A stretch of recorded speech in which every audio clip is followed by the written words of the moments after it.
अस्सलाम वालेकुम पाक व्यूअर्स, मेरा नाम है सुनील मंच। पाक व्हील्स वीकली के एक और एपिसोड आपकी खिदमत में हाजिर हूँ। वीकली की पहली न्यूज़ पेट्रोल प्राइसेस को लेके, और इस दफ़ा अच्छी न्यूज़ है और काफ़ी ज़्यादा प्राइस ड्रॉप हुई है, एक्सपेक्टेड भी था।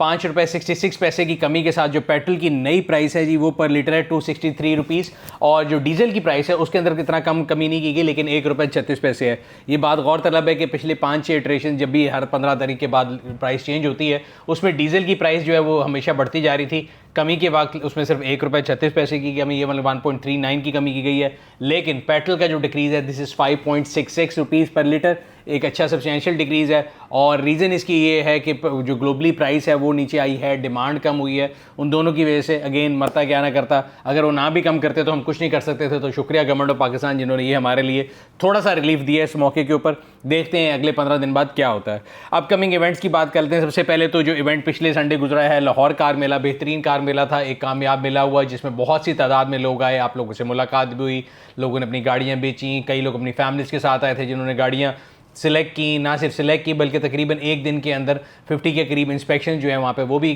कंडक्ट हुई। तो एक अच्छा मेला था जिसे लोगों ने एंजॉय किया। और लाहौर के बाद अगला मेला जो है वो कराची का है। कराची का मेला जी 19 अक्टूबर को संडे को कराची में होने जा रहा है, एक्सपो सेंटर कराची में। अगर आप हैदराबाद और कराची में रहते हैं, अपनी गाड़ी बेचना चाहते हैं तो नीचे लगे हुए लिंक पे क्लिक करके अपनी गाड़ी को रजिस्टर करा लें। और अगर आप गाड़ी खरीदना चाहते हैं तो उसके लिए कोई टिकट नहीं है, आप अपनी फैमिली के साथ आइए। ना सिर्फ वहाँ पे आपको सैकड़ों गाड़ियाँ मिलेंगी एक छत के नीचे, बल्कि पार्क व्हील इंस्पेक्शन सर्विस का स्टॉल होगा, पार्क व्हील्स के अपने ऑटो पार्ट्स का स्टॉल होगा। हमारी जितनी प्रोडक्ट्स हैं जिनको आप ऐसे ऑनलाइन देखते हैं, अगर आपने उनको इस्तेमाल नहीं किया तो आप उनको फिजिकली वहाँ पर देख भी सकते हैं। हमारे स्टोर के स्टाफ से भी मिल सकते हैं। कैलेंडर को मार्क कर लें, 19 अक्टूबर एक्सपो सेंटर कराची, सुबह 10 बजे से लेकर शाम 6 बजे तक पार्क व्हील जूस कार मेला जो है वो कराची आने जा रहा है। पिछले हफ्ते मैंने आपको बताया था कि लाहौर में एक लॉन्च इवेंट होने जा रहा है जो कि अब हो चुका है। कैपिटल स्मार्ट मोटल का इवेंट था जिसका नाम था इवॉल्व बेसिकली उन्होंने उस थीम को नाम रखा हुआ था। रीज़न ये थी कि वो एक नई टेक्नोलॉजी कंपनी है एंड CSM जो है वो 1 नहीं 2 नहीं 3 नहीं 4-5 ब्रांड लेके आई है। जिसमें अगर हम बात करें तो पहले ही जो उन्होंने उस दिन एक पावर शो किया। अगर गाड़ियों की बात करें, सबसे पहले जो पाकिस्तान की मोस्ट अफोर्डेबल इलेक्ट्रिक सेडान है JM EV लाइट, वो लेके आए हैं। फिर फोर्थिंग फ्राइडे के 2 वेरिएंट्स हैं, एक तो आपकी इलेक्ट्रिक व्हीकल है, फिर RE-EV है, again it's the first range extendable EV इन पाकिस्तान। इसके अलावा अगर हम रेडारा की बात करें, is the first all electric pickup truck in Pakistan. And इससे सबसे ज़्यादा जिसकी एंटिसिपेशन मुझे थी वो ज़ीकर लाइनअप था। ज़ीकर के अंदर 3 गाड़ियाँ वो लेके आए थे जी, ज़ीकर X, ज़ीकर 7X एंड ज़ीकर 009। बहुत ही खूबसूरत गाड़ियाँ हैं। हम लोग कोशिश ये कर रहे हैं कि तमाम के जो फर्स्ट लुक हैं, जो ज़ीकर सीरीज़ है, बाकी सबके तो हम बना चुके हैं, वो हमारे पार्क व्हील्स के ऊपर आपको उसका फर्स्ट लुक जल्द मिल जाएगा। अपकमिंग गाड़ियों में लास्ट मैंने आपको पिछले हफ्ते बताया था कि दीपाल का एक जो पिकअप ट्रक है जो कि रीव है, अगेन रेंज एक्सटेंडेबल EV है, वो पाकिस्तान में इंपोर्ट हुआ है। और फिर हमने उसके बारे में थोड़ी रिसर्च की। वो कंपनी ने इंपोर्ट किए हैं जी 2 डिफरेंट उसमें आते हैं, 2 व्हील और all wheel, both are range extendable EVs। उसका नाम है दीपाल K50 हंटर। एंड उसका एक कंपैरिजन किया है कि पाकिस्तान की मार्केट में ये पहला रीव ट्रक होगा।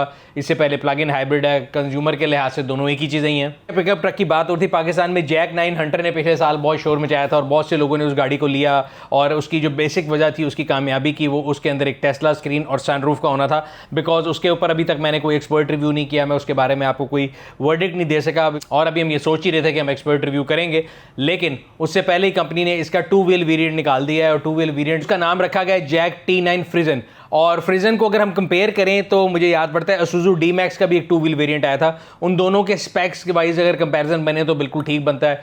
प्राइस वाइज अगर कंपेयर करेंगे तो जो 2 व्हील D-Max है it will be on same price as JAC T9 hunter जो कि 4 व्हील वाला है। बट अगर हम ऑप्शन वाइज बात करें तो मेरा ख्याल है ये एक कंपैरिजन जो है वो जस्ट बनता था। एक और गाड़ी जो पिछले हफ्ते पाकिस्तान में लॉन्च की गई है, रीलॉन्च कह सकते हैं या लिमिटेड टाइप ऑफर कह सकते हैं, Hyundai निशात ने जी Hyundai एलेंट्रा की 6th जनरेशन जो है ना उसको रीलॉन्च की है फॉर लिमिटेड टाइम। इसमें चेंजेस की अगर बात करें तो एक तो एंड्रॉइड यूनिट चेंज किया गया है, इंटीरियर के कलर ऐड किए गए हैं। याद रहे इंटीरियर के कलर के लिए पैसे एक्स्ट्रा हैं, 25-25 हज़ार रुपये 2 एक्स्ट्रा कलर दिए हैं उन्होंने। एंड एक्सटीरियर में अगर हम बात करें तो piano black side view mirrors कर दिए हैं, piano black sharp and antenna कर दिया है, और एक आपको पीछे वो दे दिया है स्पॉइलर जो कि पियानो ब्लैक है। तो यस, जिस प्राइस रेंज में वो आ रही है, अब देखते हैं कि लोग इसको कैसे रिस्पॉन्ड करेंगे।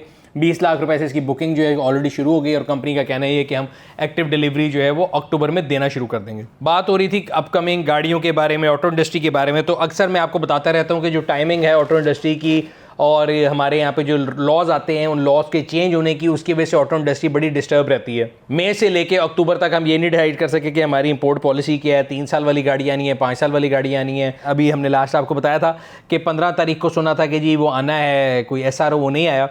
तो आए कि ना आए, लेकिन मसला ये है कि मार्केट जो है वो बिल्कुल डेड हो जाती है उस पूरे केस में। और वो लोग जो मार्केट में इंपोर्टेड वर्सेस लोकल दोनों गाड़ियों के ट्रेड से ताल्लुक़ रखते हैं वो आपको बता सकते हैं कि मार्केट इस टाइम डेड है।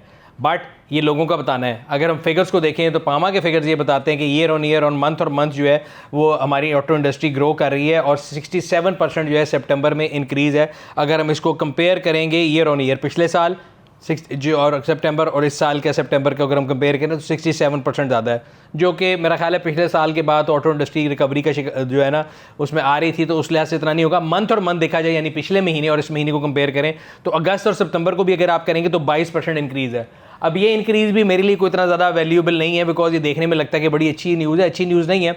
जैसे मैंने आपको बताया मई, जून, जुलाई, अगस्त जब बजट आना शुरू होता है उसके बाद से हचकोले शुरू हो जाते हैं मार्केट में, हर रोज़ एक नई न्यूज़ आ रही होती है। इंपोर्टेड गाड़ियों की भी अगर बात करें तो यूज़ गाड़ियों की जो इंपोर्ट है वो 7.5 से जी तकरीबन 20% जो है ना इंक्रीज़ की है पाकिस्तान में EDB के फिगर्स के मुताबिक। अब मुझे समझ नहीं आता कि हम एक दफ़ा एक चीज़ डिसाइड क्यों नहीं कर लेते। राइट नाउ जब हम अभी बात कर रहे हैं तो मई, जून, जुलाई, अगस्त, सितंबर, अक्टूबर 6 महीने हो चुके हैं। 6 महीने में एक ट्रेड को आप ये क्लैरिटी नहीं दे सके कि आपकी इंपोर्ट पॉलिसी क्या है। आप लोकल इंडस्ट्री को सपोर्ट करना चाहते हैं, आप इंपोर्टेड गाड़ी को सपोर्ट करना चाहते हैं, मेरी समझ से बाहर है। मैंने पिछले दिनों अपने दोस्त अली खिज़र जो हैं उनके साथ एक पॉडकास्ट भी की थी, उसका भी मैं लिंक लगा दूंगा। ऑटो इंडस्ट्री में क्या हो रहा है क्या नहीं, अगर आपने ऑलरेडी देख लिया तो कॉमेंट ज़रूर कीजिएगा। अब थोड़ी रीजनल न्यूज़ के ऊपर चलते हैं। सर्दियाँ आना शुरू हो रही हैं, स्मॉग जो है वो आपको पता है आना शुरू हो जाता है। तो लाहौर के अंदर जो है ना वो एक ऐप लॉन्च की गई है, एक बॉट लॉन्च किया गया है जो EPA की तरफ से, एनवायरमेंटल प्रोटेक्शन अथॉरिटी की तरफ से। वो बॉट बेसिकली क्या करेगा, वो आपको बताएगा कि आपके इर्द गिर्द जो है live basically AI powered bot है। और कई लोग कहेंगे जी इसका क्या मामला है, ये शशके हैं। अगेन पॉइंट ये होता है कि मार्केटिंग में भी कहते हैं कि आप एक चीज़ को इतनी दफ़ा हैमर इन करें कि लोगों के दिमाग में आ जाए। तो मेरे ख्याल से EPA ये कोशिश कर रहा है कि एक तो EPA टेस्टिंग हो रही है डिफरेंट, आप अगर देखें बिल्डिंग्स के ऊपर जाके भी उनके वो लगे हुए हैं कि उनको चेक कर रहे हैं, गाड़ियों को भी चेक कर रहे हैं, फिर ये इको बोट लेके आए हैं। तो इन सारी चीज़ों से होगा ये कि एक जो है ना एटलीस्ट बात शुरू हो जाएगी, let gets the ball rolling वाली बात है। और हम सबको जो है ना ये इसके लिए तैयार रहना चाहिए कि जो है ना आगे क्या क्या आने लगा है। इसके अंदर AQI इंडेक्स भी बताएगा, आपको डिफरेंट चीज़ें बताएगा कि आपको क्या करना है। सो ये एक मेरे ख्याल से अच्छी चीज़ है। और इसके अलावा भी जो गवर्नमेंट ऑफ पंजाब ने जो है ना एक चेकलिस्ट जारी की है, उसका भी मैं लिंक लगा दूंगा कि अगर आपके इलाके में स्मॉग ज़्यादा होती है तो what are the things that you can do, और आप किस किस तरह अपनी लाइफ स्टैंडर्ड को बेहतर बना सकते हैं। अगली न्यूज़ जो है वो EV को लेके है, बिकॉज ग्रीन एनर्जी की बात हो रही है, EV की बात हो रही है, स्मॉग की बात हो रही है। तो शॉर्ट टर्म में तो ये है कि हम लोगों का कारोबार बंद कर दें, बट वो नहीं है। लॉन्ग टर्म में हम ये कर सकते हैं कि हम अपने ड्राइविंग हैबिट्स को चेंज करें। तो गवर्नमेंट ने एलोकेट किया जी 9 बिलियन EV एडेप्शन के लिए, और वो बेसिकली स्कीम का नाम है पेव। तो पेव बेसिकली स्टैंड करता है पाकिस्तान एक्सेलरेटेड व्हीकल इलेक्ट्रिफिकेशन, यानी वो चाहते ये हैं कि आप क्विकली जो है उस पर इलेक्ट्रिफिकेशन पे जाएँ। उसके तहत तकरीबन 2030 तक जो बहुत ज़्यादा चार्जिंग स्टेशन लगाना चाहते हैं। एक बड़ा एग्रेसिव नंबर है कि बाय 2030 3000 चार्जिंग स्टेशन लग जाएंगे। वैसे अगर मैं आपको अभी बताऊं तो पाकिस्तान में मेरा ख्याल है इस टाइम पे, if I am not wrong, total number of charging station जो सारे मिला के हैं वो 35 के करीब है। सो 35 से 3000 का मतलब ये कि 2700 तकरीबन आप समझ लें 2765 जो स्टेशन बाय 2030 लगने हैं। और उसके लिए 9 बिलियन रुपीज़ मुख्तस कर दिए गए हैं, जिसका मतलब ये है कि गवर्नमेंट चाहती है कि लोग इलेक्ट्रिफिक जो है उसके ऊपर जो है मूव करें। ये पैसा सारा जो है चार्जिंग स्टेशन पे नहीं लगेगा, इसमें सब्सिडी आएगी, और उस सब्सिडी के तहत तकरीबन 1,16,000 मोटरसाइकिल हैं और 3,000 इलेक्ट्रिक रिक्शा हैं। बट इन सारी बातों का मकसद ये है कि गवर्नमेंट जो है वो ये शो करना चाहती है कि हम सीरियस हैं इलेक्ट्रिक गाड़ियों के बारे में। गवर्नमेंट जो करना चाहती है, लेकिन मेरा ख्याल है वफाकी गवर्नमेंट को चाहिए कि वो सूबाई गवर्नमेंट के साथ बैठे और उनको बताएं कि ये जो कॉलो फेल का तादाद है वो ज़रा गलत ट्रांसलेट हो जाता है। मैं फिर ये बात कर रहा हूँ, इलेक्ट्रिक गाड़ियों की रजिस्ट्रेशन हर सूबे में फ़र्क है। अगर हम एक यूनिफाइड पॉलिसी लेके आ रहे हैं, NEV पॉलिसी लेके आ रहे हैं, ग्रीन पॉलिसी लेके आ रहे हैं, तो तमाम सूबों को बैठना पड़ेगा और ये मिलके उनको डिसाइड करना पड़ेगा कि हम एज अ नेशन जो है ना इसको कम करना चाह रहे हैं। अभी हम पंजाब के अंदर EPA की इतनी बातें सुन रहे हैं, EPA ने ये कर दिया, EPA ने वो कर दिया, लेकिन मज़े की बात यह कि अगर आप पंजाब के रजिस्ट्रेशन जाके चेक करें तो मेरा ख्याल है EV के अंदर वो लाखों रुपए के अंदर है, और वो एक डिस्करेज कर रही है लोगों को इलेक्ट्रिक गाड़ियों पे आने पे। सिर्फ अमीर लोग जो हैं जिनके पास ऑडियाँ या जिनके पास पोर्शास और इस तरह की बड़ी गाड़ियाँ, उनको कोई फ़र्क नहीं पड़ता, वो इलेक्ट्रिक गाड़ियाँ लिए जाएंगे, रजिस्टर कराते रहेंगे। बट अगर गवर्नमेंट असल में चाहती है कि दूर रस्ते आए जाएँ, जैसा पंजाब में आपने ई टैक्सी स्कीम निकाली है, तो उसका पहला स्टेप ये होना चाहिए कि आप एक्साइज को बोलें कि आप इलेक्ट्रिक गाड़ियों की जो रजिस्ट्रेशन के रेट है उनको रिवाइज़ करें, और उनके ऊपर ना सिर्फ इलेक्ट्रिक जो आपके रजिस्ट्रेशन रेट है उनको रिवाइज़ करें, उनके टोकन माफ़ करें, उनका जो हाईवे के ऊपर टोल है वो माफ़ करें, ताकि वाकई लोगों को ये फ़ायदा नज़र आए। और ये कुछ मतलब नया मॉडल नहीं है, मैं कोई आपको नई कोई साइंस नहीं पढ़ाने लगा। पूरी दुनिया में जहाँ से हम ये चीज़ें उठाते हैं, कॉपी पेस्ट करते हैं, वहाँ से ये भी कॉपी पेस्ट कर लें कि इलेक्ट्रिफिकेशन या इलेक्ट्रिफिकेशन लोगों को इलेक्ट्रिक गाड़ियों पर लाने के लिए आपको ये तमाम मराद देनी पड़ेंगी। हमने ये मराद दी, लेकिन सिर्फ सुर्खियों के तहत असल में ये मराद कहीं भी लोगों तक नहीं पहुंची। अब चलते हैं पार्कफील्ड ऑटो स्टोर के मैसेज की तरफ। पार्कफील्ड ऑटो स्टोर जो है वो आप लोगों के लिए डिफरेंट किस्म की बड़ी क्रिएटिव सेल लेके आता है, और इस हफ्ते की 2 अनाउंसमेंट है। एक तो है जी वो वॉश वीक मना रहा है पार्कफील्ड ऑटो स्टोर। वॉश वीक का मतलब ये है कि आपको जो है ना प्रेशर वॉशर्स, उनके ऊपर अप टू 37% ऑफ मिल रहा है। अब गाड़ी नई हो या पुरानी हो, आप उसको वॉश कर सकते हैं और 37% ऑफ का फायदा उठा सकते हैं। ये कैंपेन लाइव है जी 16 अक्टूबर से लेकर 31 अक्टूबर तक। इसके दरमियान आप जो भी वॉशर खरीद रहे होंगे आप उसके साथ देख लेंगे, आपको टैग नजर आ रहा होगा उस पर कितना % ऑफ है। अप टू 37% में आपको रिपीट कर देता हूं ऑफ है। दूसरा जो है एक हम लोगों ने बंडल बनाया डील्स और व्हील के नाम से। 3000 के अंदर जो है ना बेसिकली उसमें जितनी प्रोडक्ट्स हैं वो तमाम 3000 के अंडर हैं। और अगर आप अपनी जेब पे भारी प्रोडक्ट नहीं लेना चाहते, आप चाहते हैं कि एक इकोनॉमिकल प्रोडक्ट हो जो कि आपकी गाड़ी की कार के लिए इस्तेमाल हो, तो this is the corner where you have to go. आखिर में चलते हैं पब्लिक सर्विस मैसेज की तरफ। विंटर आ रहा है, हम लोगों ने एक आर्टिकल भी लिख दिया, उसका भी मैं लिंक लगा दूंगा कि क्या क्या चीज़ें हैं जो कि आपको अपनी गाड़ी के साथ करनी चाहिए ताकि आपका विंटर जो है वो बगैर तंगी के गुजर चुके। पहली चीज़ जो समझ आती है वो तो गाड़ियों की बैटरियाँ सबसे ज़्यादा जाती हैं विंटर में। दूसरी चीज़ जो मेरे अपने साथ होता है, मेरे घर पर छोटी छोटी बिल्ली हैं, और होता ये है कि सर्दियों में वो मौसम से बचने के लिए आपकी गाड़ी के इंजन के हुड में या ऐसी जगह बैठ जाती हैं जहाँ पर उनको ठंड ना लगे। गाड़ी चल के आती है, इंजन गर्म होता है, तो वो उसकी गर्माइश की वजह से वहाँ बैठ जाते हैं।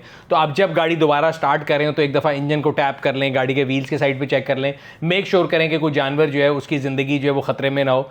छोटी छोटी चीज़ें हैं, लेकिन ये बताती हैं कि इंसान अशरफुल मखलूक़ात इसलिए कि वो अपने नाक से आगे की सोचता है। तो मैं और आप अपनी गाड़ियों के लिए बिल्कुल सारी चीज़ें करें। गाड़ियों के अंदर कूलेंट बना लें। अगर आप लोग ठंडे इलाकों में रहते हैं, बर्फ़ वाली इलाकों में जाते हैं, तो कूलेंट डाल लें। कूलेंट का मकसद सिर्फ गाड़ी को ठंडा करना नहीं है, बल्कि एंटी फ्रीज भी होता है। और कूलेंट में जो अगर आप मरी या किसी ऐसे एरिया में जाएंगे जहाँ बर्फबारी होगी, तो आपकी गाड़ी का जो कूलेंट है वो उसको फ्रीजिंग से बचाएगा। That is also thing. गाड़ी के हीटर को चेक कर लें। गाड़ी के जो शीशे होते हैं उनके लिए प्रोडक्ट्स हमारे ऑटो स्टोर में पड़ी हैं ताकि उसके ऊपर फॉग और स्मॉग ना आए। अगर आपकी गाड़ी में डिफोगर लगा हुआ है उसको चेक कर लें। तो ये तमाम चीज़ें हैं जो मेरा ख्याल है आपको हेल्प करेंगी गाड़ी के सीज़न के लिहाज से। लेकिन सबसे पहले इंसानियत की डिमांड ये है कि जानवरों का ख्याल भी रखें। ये था आज का वीकली। उम्मीद करते हैं आपको पसंद आया होगा। अगर अभी तक आप लोगों ने हमारे यूट्यूब चैनल को सब्सक्राइब नहीं किया हुआ, सब्सक्राइब कर लें, बेल आइकन पर क्लिक कर लें ताकि आपको आने वाले तमाम वीडियोज़ के बारे में नोटिफिकेशन मिलता रहे। आपसे अगली वीडियो में फिर मुलाकात होगी। तब तक अपना और अपने गिरद वाले लोगों का ख्याल रखिएगा। शुक्रिया।